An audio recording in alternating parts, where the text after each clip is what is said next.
Types of vegetation. So last video में हमने forest के बारे में डिस्कस किया था और उसमें जाना था कि किस तरीके से जो फॉरेस्ट हैं वो हमारे लिए कितने ज़्यादा इम्पॉर्टेंट हैं और इंडिया का कितना परसेंटेज जो है एरिया फॉरेस्ट के अंदर कवर है। साथ ही साथ हमने ये भी देखा था कि किस स्टेट का एरिया वाइज जो फॉरेस्ट कवर है वो सबसे ज़्यादा है या फिर किस स्टेट का percentage wise area under forest सबसे ज़्यादा है। तो इन सब चीज़ों का हमने डिस्कशन लास्ट वीडियो में किया था और इस वीडियो से हम वेजिटेशन के टाइप्स को डिस्कस करने वाले हैं कि जो वेजिटेशन होती है, जो पेड़ पौधे होते हैं, वो किस तरीके से अलग अलग तरीके के होते हैं। मतलब ओवरऑल जो वेजिटेशन है उसको हमने कुछ ग्रुप्स में बांट दिया है उनके पर्टिकुलर कैरेक्टरिस्टिक्स, उनके फीचर्स के बेसिस पे। The following major types of vegetation may be identified in our country। तो ये जो 5 तरह की वेजिटेशन है ये इंडिया में आइडेंटिफाई की जा सकती है, मतलब कि मेन इन 5 तरह की जो वेजिटेशन है वो हमें इंडिया में देखने मिलेगी। The first one is tropical evergreen forest. तो ट्रॉपिकल मतलब जो ट्रॉपिक्स के बीच में है, tropic of Cancer and Capricorn के बीच वाला एरिया। तो ट्रॉपिकल एवरग्रीन, एवरग्रीन मतलब जो हमेशा हरा भरा रहता है, हमेशा ग्रीन रहता है। इसका मतलब ऐसे पेड़, ऐसे जंगल जहाँ पे बहुत ज़्यादा हरियाली रहती है, अब जो हमेशा हरे ही दिखते हैं, मतलब वहाँ पे पेड़ों में एक तरीके से आप समझ सकते हो कि जो सूखापन है वो नहीं आता। Tropical deciduous forest. अब ये जो फॉरेस्ट है ये भी ट्रॉपिकल एरिया में ही पड़ते हैं, बट ये डेसिडियस फॉरेस्ट है। अब वो क्या होता है तो वो हम अलग से पूरी वीडियो में समझेंगे कि ट्रॉपिकल डेसिडियस फॉरेस्ट क्या होते हैं। इसी तरीके से tropical thorn forest and scrubs, फिर है माउंटेन फॉरेस्ट एंड फिर है मैनग्रोव फॉरेस्ट। तो ये 5 तरीके के फॉरेस्ट आपको देखने मिलेंगे और इनको हम एक एक करके अलग अलग वीडियोज़ में समझेंगे डिटेल में। तो इस वीडियो में हम बात करने वाले हैं ट्रॉपिकल एवरग्रीन फॉरेस्ट की। These forests are restricted to heavy rainfall areas of the Western Ghats and the island groups of Lakshadweep। तो ये जो ट्रॉपिकल एवरग्रीन फॉरेस्ट हैं ये आपको कहाँ देखने मिलेंगे? ये आपको हमारे जो वेस्टर्न घाट्स हैं, जहाँ पे हमने पढ़ा था बहुत ज़्यादा बारिश होती है, ये वाला जो इलाका है एकदम डार्क ग्रीन वेस्टर्न घाट्स यहाँ पे। साथ ही साथ तमिलनाडु का भी कुछ हिस्सा, और यहाँ पे आप ऊपर देखोगे तो ये चीज़, ये वाला हिस्सा नॉर्थ ईस्टर्न स्टेट्स। तो यहाँ पे आपको क्या देखने मिलेगा? यहाँ पे ट्रॉपिकल एवरग्रीन फॉरेस्ट देखने मिलेंगे और ये वो एरिया हैं जो कि सबसे ज़्यादा बारिश रिसीव करते हैं। जैसे हमने जो लास्ट चैप्टर पढ़ा था, जो क्लाइमेट वाला चैप्टर पढ़ा था, उसमें हमने जाना था कि कौन-कौन से ऐसे एरियाज़ हैं जिनमें सबसे ज़्यादा बारिश होती है, कौन से ऐसे एरियाज़ हैं जिसमें बहुत कम बारिश होती है। तो उन एरियाज़ के बारे में हमने डिस्कस किया था। तो उसी से आप रिलेट कर सकते हो यहाँ पे कि वो वाले एरियाज़ जो सबसे ज़्यादा बारिश रिसीव करते हैं, उन एरियाज़ में आपको ट्रॉपिकल एवरग्रीन फॉरेस्ट देखने मिलेगा। अब आपको एक चीज़ की कन्फ्यूजन होगी। अभी जस्ट मैंने कहा था कि ट्रॉपिकल एवरग्रीन फॉरेस्ट वो वाले फॉरेस्ट होते हैं जो ट्रॉपिक्स के बीच में पाए जाते हैं, tropic of Cancer and Capricorn. तो ट्रॉपिक ऑफ कैंसर तो ये है, बट हम कह रहे हैं कि ये जो हमारे नॉर्थ ईस्टर्न स्टेट्स हैं जो कि ट्रॉपिक ऑफ कैंसर से ऊपर हैं, फिर भी हमें यहाँ पे दिख रहा है। तो देखो ये जो हमने डिवीजन किया हुआ है फॉरेस्ट का, ये हमने पूरे अर्थ के बेसिस पे किया हुआ है। जो पूरी अर्थ है उसको हम उसके बेसिस पे हमने इन फॉरेस्ट का डिवीजन किया हुआ है कि जो इक्वेटर से ऊपर ट्रॉपिक ऑफ कैंसर और नीचे ट्रॉपिक ऑफ कैप्रिकॉर्न। तो ये वाला जो पूरा एरिया है ये ट्रॉपिकल एरिया, इस एरिया में मेनली जैसी वेजिटेशन मिलेगी उसको हम कहेंगे कैसी ट्रॉपिकल जो वेजिटेशन है वो कहेंगे। तो इस तरीके से हमने अर्थ पे जो लैटिट्यूड्स हैं उनके बेसिस पे वेजिटेशन बांटी हुई है। अब हम उसको इंडिया से कंपेयर कर रहे हैं कि जिस तरीके की जो वेजिटेशन है वो पूरे अर्थ पे देखने मिलती है वो इंडिया में कहाँ-कहाँ देखने मिलती है। तो ये सब जियोग्राफिकल कंडीशंस के बेसिस पे ज़्यादा डिपेंड करता है कि किसी जगह पे मान लो बहुत ज़्यादा बर्फ़ पड़ रही है, तो हम कह सकते हैं कि वहाँ पोलार रीजन जैसा जो वेजिटेशन है वो है। मतलब कि ये हिमालयाज़ हैं। अब हिमालयाज़ तो हमारे ट्रॉपिक ऑफ कैंसर से ऊपर हैं, ठीक है? बट पोलार रीजन से बहुत नीचे हैं, पोलार रीजन तो बहुत ऊपर है ना? बट फिर भी हम कह रहे हैं कि जो हिमालयाज़ है उनमें हमें जो टुंड्रा वेजिटेशन है जो कि जो पोलार रीजन है वहाँ देखने मिलती है, वो हमें हिमालयाज़ पे देखने मिल सकती है। क्यों? क्योंकि हिमालयाज़ में कंडीशंस वैसी बन रही हैं, क्योंकि वहाँ पे बहुत ज़्यादा बर्फ़ पड़ती है। तो ये जो वेजिटेशन का हमने डिस्ट्रीब्यूशन किया हुआ है, इसका डिवीज़न किया हुआ है, ये इनके कैरेक्टरिस्टिक्स के बेसिस पे है कि हाँ, भले ही हम इंडिया का ज्योग्राफिकली जो लोकेशन है वो ट्रॉपिकल वाली नहीं मिलेगी आपको इसमें, जैसे हमने इस वाले की बात की ट्रॉपिकल एवरग्रीन फॉरेस्ट जो कि हमें असम वगैरह में देखने मिलते हैं, तो भले ही जियोग्राफिकली जो लोकेशन है इनके ट्रॉपिक्स के बीच में नहीं है, बट यहाँ पे कंडीशंस ऐसी हैं जो कि इनको ट्रॉपिकल एवरग्रीन फॉरेस्ट बना रही हैं, राइट।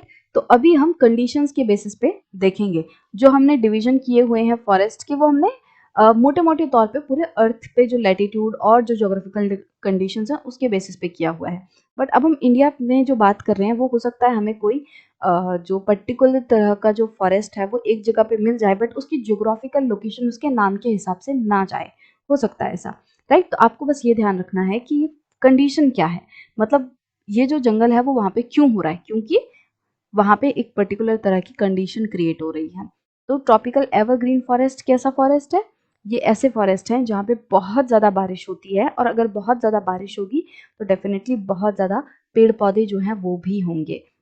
और कहाँ-कहाँ पे देखने मिलता है? वेस्टर्न घाट्स हो गया, island groups of Lakshadweep and Andaman, जो यहाँ पे लक्षद्वीप आइलैंड्स हैं, अंडमान एंड निकोबार आइलैंड्स हैं, यहाँ पे भी बहुत ज़्यादा बारिश होती है। और यहाँ पे क्या देखने मिलेगा आपको? Tropical evergreen forest. और इसके बाद upper parts of Assam and Tamil Nadu coast. Tamil Nadu coast की बात हमने यहाँ पे कर ली, और असम का जो हिस्सा है यहाँ पे आपको देखने मिलेगा tropical evergreen forest. They are at their best in areas having more than 200 centimeter of rainfall with a short dry season. अब ज़्यादातर सबसे सुंदर तरीके के या सबसे बढ़िया तरीके के जो ट्रॉपिकल एवरग्रीन फॉरेस्ट हैं वो उन जगहों पे देखने मिलते हैं जो जगहें हर साल लगभग 200 सेंटीमीटर से ज़्यादा की रेनफॉल रिसीव करती हैं, और जहाँ पे ड्राई सीजन मतलब ऐसा मौसम जब बारिश नहीं हो रही है, वो वाला सीजन बहुत ही कम टाइम के लिए है। मतलब ऐसे जगहें जहाँ पे मैक्सिमम टाइम बारिश हो रही है, पूरे साल भर बारिश हो रही है, बट कुछ ही ऐसा टाइम है साल के 1 आध महीने ही ऐसे हैं जब बारिश नहीं हो रही। तो ऐसे इलाके जिनमें लगभग 200 से सेंटीमीटर से ज़्यादा बारिश हो रही है, उनमें आपको बहुत ही अच्छे तरीके से ट्रॉपिकल एवरग्रीन फॉरेस्ट देखने मिलेंगे। The trees reach great heights up to 60 metres और इवन अबव। अब क्योंकि ये ऐसा इलाका है जहाँ प्रॉपर पानी मिल रहा है, जो ट्रीज हैं उनको इस चीज़ की मतलब कमी नहीं हो रही, उनको जो उनके ग्रोथ के लिए चाहिए वो सब उन्हें मिल रहा है। तो ये वाले जो ट्रीज हैं वो बहुत ज़्यादा ऊंची ऊंची हाइट तक पहुंच जाते हैं, वो लगभग 60 मीटर्स की हाइट और कभी कभी उससे ऊपर भी पहुंच जाते हैं। Since the region is warm and wet throughout the year, it has luxuriant vegetation of all kinds, trees, shrubs, and creepers, giving it a multi-layered structure. अब क्योंकि ये एक ऐसा इलाका है जहाँ पे थोड़ी गर्मी है और गीला सीजन है, गीला मौसम रहता है, मतलब बारिश हो रही है। तो देखो जहाँ पे बहुत ज़्यादा गर्मी होगी ना, ज़्यादातर वहीं आपको चांसेस देखने मिलेंगे कि बहुत ज़्यादा बारिश भी हो, क्योंकि जब बहुत ज़्यादा गर्मी होगी उसकी वजह से क्या होगा, इवोपोरेशन बहुत ज़्यादा होगी। डेफिनेटली आसपास ऐसा कुछ होना चाहिए जहाँ से पानी इवोपोरेट भी हो सके। ऐसा ना हो कि हम रेगिस्तान की बात कर रहे हैं कि गर्मी बहुत ज़्यादा है बट बारिश भी होनी चाहिए, तो रेगिस्तान में तो पानी का कोई सोर्स ही नहीं है जहाँ से इवोपोरेशन हो पाए, राइट। तो उस चीज़ को हम ध्यान में ना रखते हुए अगर इस चीज़ की बात करें कि अगर कोई ऐसा इलाका है जहाँ पे पानी की अवेलेबिलिटी है और वो बहुत ज़्यादा गर्म रहता है, तो वहाँ पे बहुत ज़्यादा बारिश भी होगी, क्योंकि गर्मी के कारण क्या होगा, पानी इवोपोरेट होगा और वहाँ पे बारिश जो है वो होगी। तो जहाँ पे हमें बारिश देखने मिल रही है, जहाँ पे हमें एवरग्रीन फॉरेस्ट देखने मिल रहे हैं, यहाँ पे कैसा मौसम है, गर्म सा है और गीला सा है, वेट है, क्योंकि बारिश हो रही है। तो इसमें हमें हर तरीके के पेड़ पौधे देखने मिलेंगे, लंबे लंबे पड़े, थोड़े छोटे पेड़ भी देखने मिलेंगे, श्रब्स भी, झाड़ियाँ भी आपको देखने मिलेंगी, क्रीपर्स जो ऐसे बेल की तरह। क्रीपर्स क्या है? जो बेल होती हैं, जो किसी का सहारा लेके ऊपर चढ़ती हैं, तो उनको क्रीपर्स कहते हैं। तो क्रीपर्स ये सब भी देखने मिलेंगे और मल्टी लेयर्ड स्ट्रक्चर देखने मिलेगा। मल्टी लेयर्ड कैसे? देखो यहाँ पे आप, कुछ पेड़ हैं जो इतने ऊपर हैं, तो यहाँ पे आपको देखने मिलेगा पेड़ों का कुछ लेयर सा बन रहा है। सबसे ऊपर ये पेड़, उसके बाद कुछ इतने लंबे पेड़ हैं, तो नीचे एक और लेयर आ गया, फिर इनसे छोटे पेड़ों का लेयर है, फिर और छोटे पेड़ों का लेयर है, देख रहे हो? तो इस तरीके से फिर नीचे आपको घास वगैरह देखने मिलेगी, तो पूरा लेयर बन रहा है। तो क्योंकि यहाँ हर तरीके के पेड़ पौधे पाए जा रहे हैं, तो यहाँ पे मल्टी लेयर्ड मतलब बहुत सारे लेयर्स आपको देखने मिलेंगे पेड़ों के। There is no definite time for trees to shed their leaves.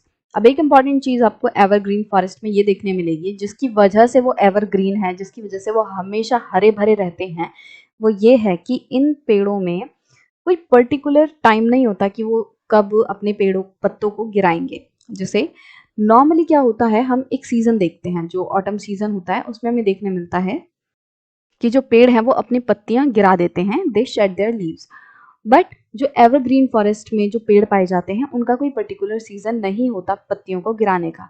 वो जैसे जैसे उनकी पत्तियां जो हैं बूढ़ी होती जाती हैं वो शेड होती जाती हैं और साथ ही साथ नई पत्तियां जो हैं वो भी उगती जाती हैं। मतलब कि ये जो पेड़ हैं वो हमेशा हरे भरे ही दिखते हैं। जो पेड़ हैं वो साथ-साथ पत्तियों को झाड़ते भी रहते हैं, गिराते भी रहते हैं और नई-नई पत्तियाँ उनमें उगती भी रहती हैं।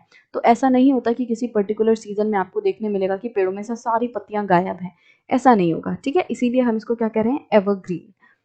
तो ये किसी पर्टिकुलर टाइम में, किसी डेफिनिट टाइम में पत्तियाँ नहीं गिराते। As such these forest appear green all the year around. अब क्योंकि कोई ऐसा पर्टिकुलर पीरियड नहीं है जिसमें अपनी पत्तियाँ गिराएँ, इसीलिए ये पूरे साल हरे-भरे दिखते हैं। Some of the commercially important trees of this forest are ebony, mahogany, rosewood, rubber and cinchona। तो ये कुछ ऐसे important trees हैं जो कि commercially important है, मतलब इनकी जो खरीद बेच है वो बहुत ज़्यादा होती है और इनको यूज़ किया जाता है अलग-अलग कामों में। तो ये वो पेड़ हैं जो कि आपको काफ़ी हद तक कमर्शियली इम्पोर्टेंट दिखेंगे और ये कहाँ पे पाए जाते हैं? ये एवरग्रीन फॉरेस्ट में, ट्रॉपिकल एवरग्रीन फॉरेस्ट में पाए जाते हैं। The common animals found in these forests are elephant, monkey, lemur and deer। तो कुछ कॉमन तरीके के जो एनिमल्स हैं वो आपको ये देखने मिलेंगे इन जंगलों में। अब आपको क्या करना है, आपको गूगल पे जाके इन सभी, जैसे ये पेड़ हो गया इबोनी, तो आपको ये सर्च करना है और उसकी कुछ पिक्स वगैरह देखनी है कि अच्छा ये पेड़ ऐसा दिखता है, ये इतना लंबा होता है। तो उससे आप चीज़ों को ना थोड़ा कनेक्ट कर पाओगे और विजुअलाइज कर पाओगे। और जब भी आपको फिर मान लो आप कहीं पे ऐसी जगह पे जा रहे हो जहाँ पे इस तरीके से बहुत ज़्यादा बारिश होती है, वहाँ पे कहीं आपको पेड़ दिख गया, तो आप उसे याद कर पाओगे, अच्छा ये मैंने पढ़ा था, अच्छा ये पेड़ जो है ये इबोनी का है। तो इस तरीके से आप क्या है कनेक्ट कर पाओगे। तो आपको क्या करना है, इनकी जो इमेजेस हैं वो जाके गूगल पे देखनी है। इसी तरीके से जैसे एलिफेंट, मंकी, ये तो आपको पता होगा, लैमर थोड़ा न्यू है, इसको देख लो गूगल पे, ठीक है? तो आपको सर्च करके इनको देखना है। One horn dinosaurs are found in the jungles of Assam and West Bengal. तो जो वन हॉर्न डायनासोर्स हैं वो आपको जंगल में मिलेंगे, कहाँ के? असम एंड वेस्ट बंगाल के। तो वहाँ पे आपको इस तरीके से डायनासोर्स मिलेंगे। और besides these animals, plenty of birds, bats, sloths, scorpions and snails are also found in these jungles। और इन एनिमल्स के अलावा बहुत सारी बर्ड्स, बैट्स मतलब जो चमगादड़ होते हैं, स्लॉथ भी एक काइंड ऑफ मंकी की तरह ही एनिमल दिखता है, बट वो बहुत ही स्लो होता है, बहुत ही स्लो वो जानवर जो है वो काम करता है।